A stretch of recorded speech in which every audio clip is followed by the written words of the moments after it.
Habari ya asubuhi. Kwanza niwashukuru kwa kuweza kuitikia wito huu, lakini pia shukrani nyingine niwashukuru kwamba mmekuwa ni wadau muhimu sana kwenye hatua mbalimbali za maendeleo ya mpira wetu kwenye nchi yetu Tanzania. Mnatupa support kubwa, na bali ya support, lakini pia kwenye baadhi ya mazungumzo au maandiko yenu kuna vitu ambavyo vinatusaidia kuweza kwenda sawa sawa. Bali ya tofauti, watu wanafikiria kwamba wanasema kwamba hataki kukosolewa, sio kwamba hataki kukosolewa. Kama hutaki kukosolewa huwezi kutaka maendeleo. Kwa hiyo waliokuwa wanatukosoa kwa nia njema, sisi tunawashukuru kwa sababu wameweza kusaidia, tumeweza kujirekebisha kwenye mambo mengi. Mambo ambayo hatuyataki ni ya uongo, kubuni, kusingizia. Hayo mtu yoyote atakuwa hawezi kufurahi nayo. Alafu sisi tuko wazi, piga simu zetu, tunapokea, tunawapa ufafanuzi. Kwa hiyo mtu kutoka tu kwenda kuzungumza kitu ambacho hakiko sawa, sema kweli hamna binadamu yoyote mwenye nyongo ambaye ataweza kukubali jambo ambalo haliko sawa. Lakini niwapongeze sana. Sisi kwenye shirikisho tuna wadau mbalimbali ambao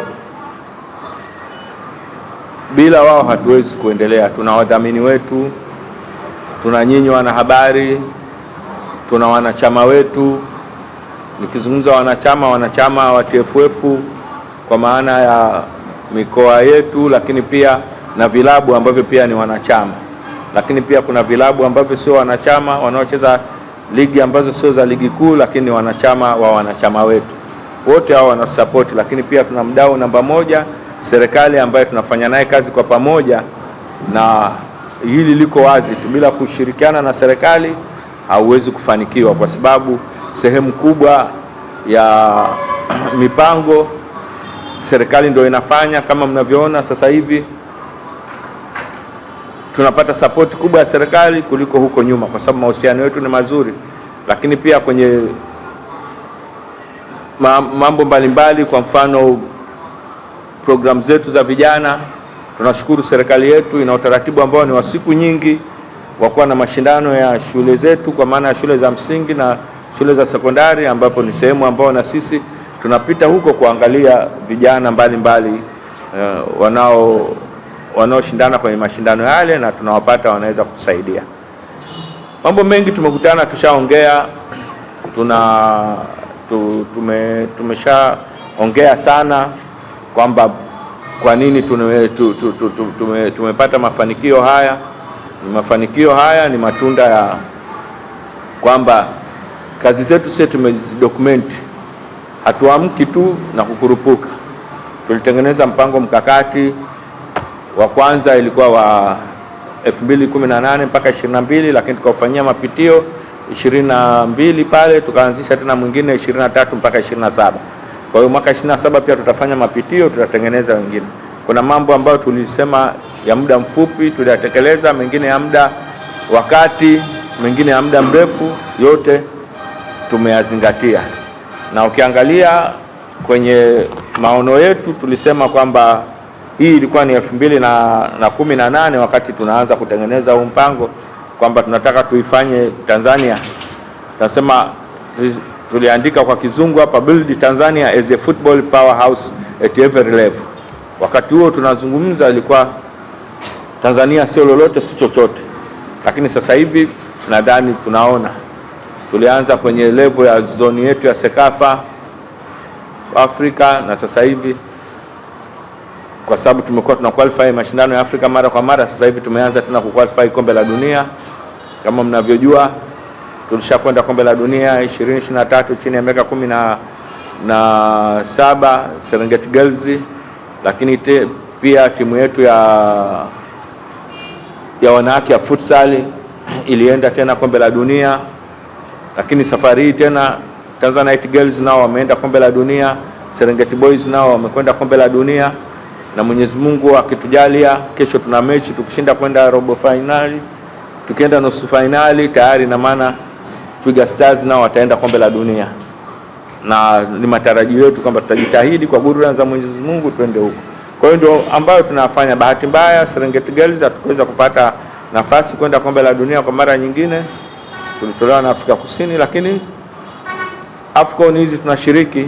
Kama mnavyojua, baadhi ya nchi ambazo hazikosekani kwenye AFCON ni Tanzania, lakini pia tumeshinda vikombe mbalimbali kwa upande wa Sekafa, lakini pia kwenye kualikwa tunaalikwa Kosafa, tumeshinda vikombe.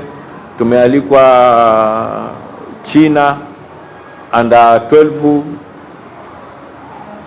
tulikwenda mwaka jana, mwaka juzi.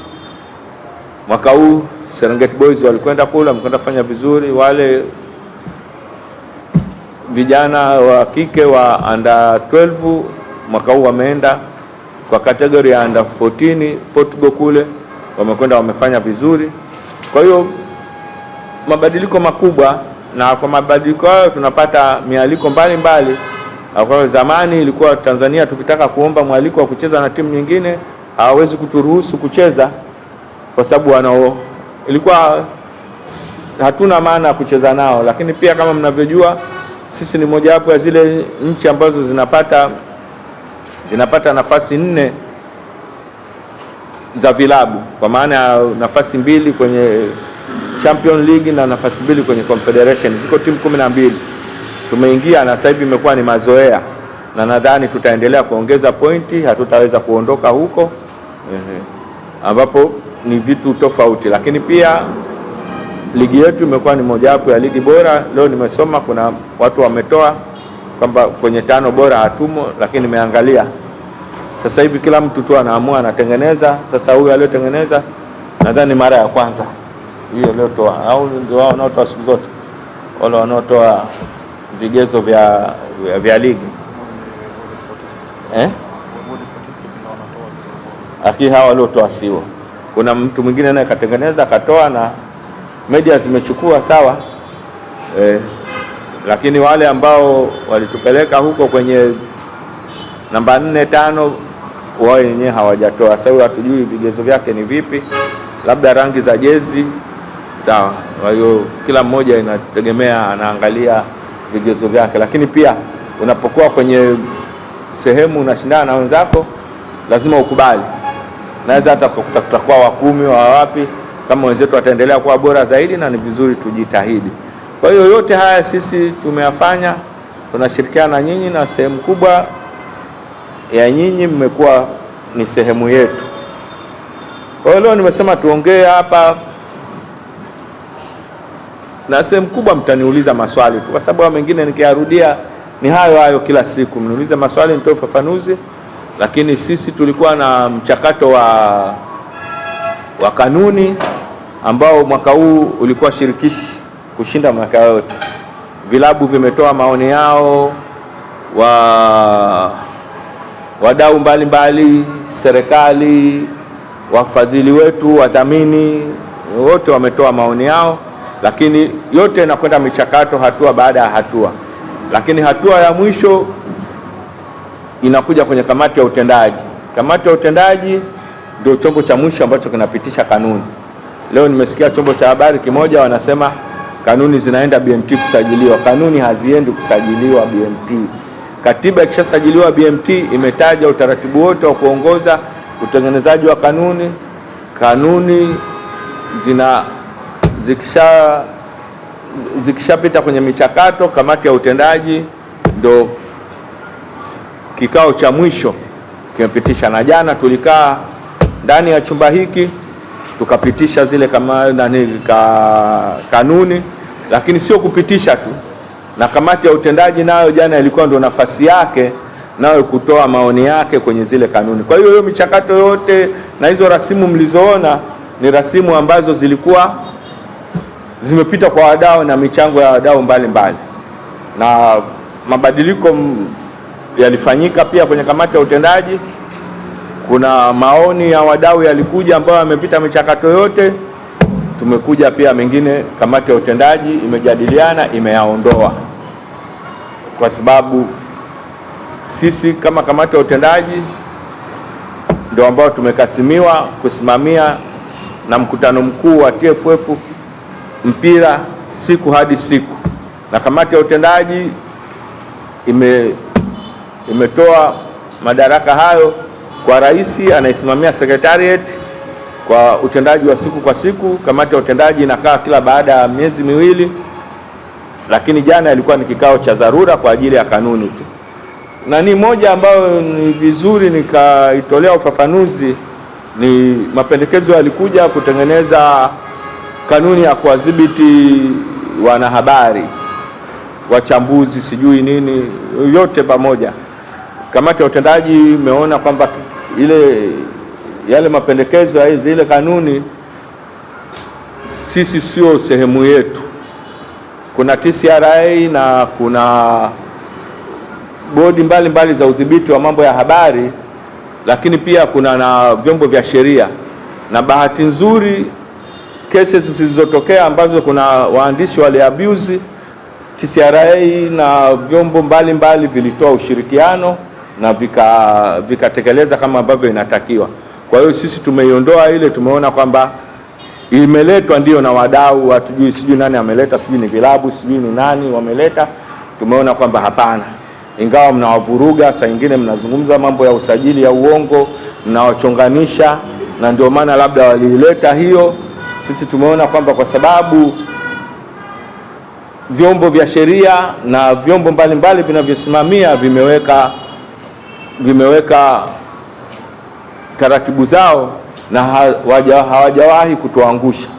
Lakini pia kama kuna mambo ya rushwa, wengine watakwenda kwenye masuala ya taasisi ya rushwa, sio sisi. Watu wanatuuliza kwa nini yanatoka tuhuma za rushwa sijui nini. Sisi tunajua kwamba tuna limiti yetu na watu wa rushwa wako wanajua, lakini kuna mambo mengine pia yanahusu masuala ya udhibiti wa madawa ya kuongeza nguvu pamoja na madawa ya kulevya kwa wachezaji wetu. Pia vimekuja vipengele hivyo. Sisi tumepitisha kwamba tutaanza na utaratibu wa kuweza kwenye ligi yetu kufanya utaratibu wa uchunguzi, lakini hatukuweka adhabu kwa sababu wako taasisi inaitwa WADA ipo Tanzania, na hiyo ndio inayotoa adhabu mbalimbali kwa watakaokutwa na hayo majanga. Kuna masuala yalikuwa yanaongelewa yanayohusu kusajili wachezaji 40. Hii sio kanuni hii, wala hatujabadilisha, ilikuwepo toka nyuma huko. Tatizo hamsomi kanuni. Hamsomi kanuni. Hii ilikuja wakati ule wa COVID pamoja na kuongeza idadi ya substitution ambazo zinafanyika. Tumetoa msisitizo tu kwa sababu mwaka huu ligi itabana kidogo. Kwa hiyo tumesema bana, mnaposajili nyinyi basi msajili 40 wazuri sawa sawa, msije mkasajili wazuri 12 mkabaki na wengine kuongeza idadi, kwa sababu tuwe na wigo mpana. Mtu asije akasema mchezaji anachoka kama wana wachezaji 40 na wachezaji wanaocheza ni 11 na kwenye benchi kutakuwa na wengine 9 wako pale, alafu unasema kwamba wachezaji wanachoka. Na pia sio 40 kwa sababu tunaruhusu pia vilabu vinasajili wachezaji 25 wa under 20, na kati ya hao wanaruhusiwa kucheza, na kanuni inalazimisha kwamba angalau wawili wawe kwenye line up na angalau waweze kupata kucheza, ikiwezekana hata 10%.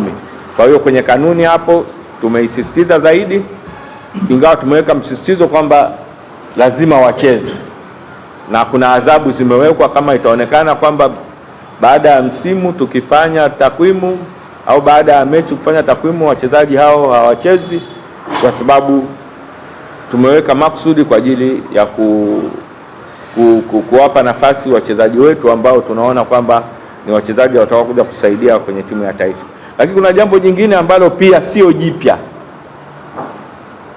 isipokuwa nikiri tu kwamba utekelezaji wa ufuatiliaji wa hiyo sheria ulikuwa haufuatwi. Kanuni inaeleza, na hiyo kanuni iko siku nyingi, na tumeirisi hiyo kanuni. Nakumbuka tuliitengeneza wakati wa uongozi wa Mzee Tenga kuhusu wachezaji wa kigeni wanaokuja Tanzania kucheza ligi yetu. Kuna categories za nchi mbalimbali na wachezaji wengi hasa wanaotoka Afrika anatakiwa lazima atoke kwenye timu ya ligi kuu na awe ni mchezaji wa timu ya taifa wakati anaposajiliwa. Hiyo kanuni iko siku nyingi, tumesema mwaka huu tutaisisitiza tu kwa sababu kumekuwa na malalamiko kwamba wachezaji wanaokuja wa kigeni wengine wanakuja by the way tu kwamba mchezaji katoka huko, quality yake ndogo, hachezi timu ya taifa, anakuja anasajiliwa hapa, lakini anasajiliwa tena anakaa benchi. Kwa hiyo tumeona kwamba hapana, lazima ile enforcement ya ile sheria ifanyike. Kwa hiyo tumeshaelekeza watu walioko kwenye system ya usajili, wakija watarudi background, watakwenda watarudi, wataangalia huyo mchezaji kama ni mchezaji mgeni hayuko timu ya taifa, labda atoke kwenye ile nchi ambayo iko kwenye kategori ambayo kuna nyingine inaruhusu hata atoke kwenye ligi ya chini, sio ligi ya juu. Kwa hiyo yote hayo sisi tumesema kwamba tunazungumza kwamba tutafanya enforcement, sio kwamba kuna kanuni mpya, lakini kwa sababu wenzetu nyinyi wengine ni wageni, wengine hapa ni waandishi wa habari, wakati Mzee Tenga anatunga hiyo kanuni ya wachezaji wa timu za taifa wa kigeni hamjaingia kwenye habari, na bahati mbaya si ajabu kuna wengine walikuwa hawajazaliwa, sasa ndio inatokea hivi. Lakini unakuta kuna mijadala tena. Juzi kuna ndugu yetu Jamhuri aliongea, kazungumza mambo ya mwaka 70 na kitu, wengine hata huyo kaka yake Super Kiwelu amkumuona kucheza. Amezungumza huko. Hivi leo naambiwa mimi naletewa email zangu zimejaa, naletewa mashtaka kumchukulia hatua Jamhuri. Hata wale wanaojua sheria kusema kuna sheria nyingine, kuna tukio limetokea lina miaka fulani hivi, hata kama limetokea ikana haliwezi kupelekwa hata mahakamani. Leo mwataka wakati huo Kiwelu anacheza huko, mimi nilikuwa nasoma.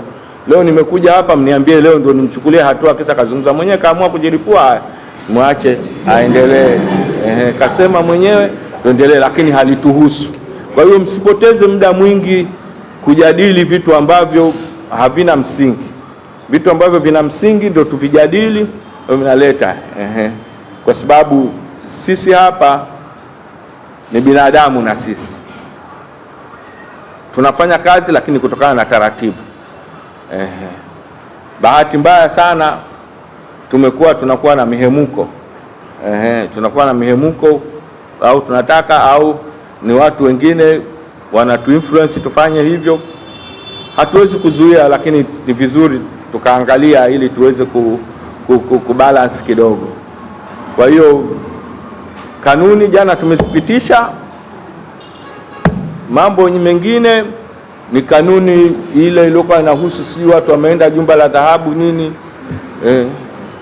Ile kanuni tumelaumiwa kwamba imerudiwa sijui nini. Imerudiwa ni msimu mmoja. Ni msimu mmoja, huwezi kukaa baada ya mechi tukatengeneza kanuni. Sasa hivi tumetengeneza kanuni. Kanuni nadhani imerudiwa. Adhabu mbalimbali za hela zimewekwa, lakini pia tumekubaliana kwamba tunanunua vifaa. Kuna vifaa vya kudetect harmful gases. Tutanunua vifaa hivyo, vitakuwa vinatumika kwenye chumba. Mtu akikataa kuingia kwenye chumba tutapima. Tukiona kwamba hakina matatizo, mechi itaendelea, matokeo yatabaki yale yale, lakini tunachukua pointi 5 kwenye mfuko. Aliona kama hana pointi 5 tutaanza na minus. Hilo tumeliweka hivyo. Tumewaita viongozi wale, wameitwa ili kuweza kupata kwa nini wanafanya na wanarudia. Wameeleza na tumechukua. Kilikuwa ni vikao vizuri kabisa, vimetupa mwanga. Kweli kuna vitu vinafanyika, ingawa pale tulishindwa, huwezi kuvidhibitisha kwa sababu hatakuwa na vifaa hivyo, lakini pia basi unatoka nje kabisa. Lakini pia tumeuliza ukaguzi unafanyikia wapi. Kuna vitu vingi tumehakikisha kwamba angalau taratibu zifuatwe. Na tulijaribu kuangalia kama walikwenda kweli mwamuzi angekwenda kaenda kuwakagua huko kwenye jumba la dhahabu, tungeruka. Kwa hiyo kuna vitu vingi ambavyo tunavirekebisha, na jamani, kanuni duniani, sheria zimetengenezwa kwa ajili ya matukio. Linapotokea tukio ndio linatupeleka kutengeneza, na ndio maana kila msimu tunapitia kanuni, tunarekebisha. Ingawa mwaka huu kanuni zimerekebishwa kwa kiasi kikubwa sana. Swala la kwamba timu kwenda kucheza mazoezi siku moja kabla ya mechi hamna kwa mgeni wala kwa mwenyeji. Hata huko duniani hamna hiyo taratibu. Ni kufill pitch, tunaondoka. Sawa jamani? Kwa hiyo tutakwenda marekebisho pia. Mikoa ambayo ina viwanja vina AFCON ambao wanacheza timu zao huko Ulaya, timu zao zikija zikuta kiwanja cha mazoezi hakistahili, watamzuia mchezaji wao asiweze kucheza. Lakini tutakwenda zaidi, tumerekebisha kanuni, ufuatiliaji mkubwa kwamba lazima klabu, wewe uko ligi kuu halafu huna hata kiwanja cha mazoezi. Tutaangalia pia kanuni kuzirekebisha, kuhakikisha kwamba angalau ambacho unakimiliki. Tumesema sasa hivi watatuletea mikataba tuweze kuona kwamba viwanja vya mazoezi viko katika hali nzuri, lakini tunapokwenda huko tunataka kila timu imiliki kiwanja cha mazoezi, na wengine ambao wataweza, wale ambao wameshaweza, ambao wanamiliki viwanja vya kuchezea, tunawapongeza na tunaendelea kusisitiza kwamba tutakuwa na kile cha kuchezea ni tofauti na kiwanja cha mazoezi. Lazima kuwe na kiwanja kingine cha mazoezi ukiondoa kiwanja cha mechi.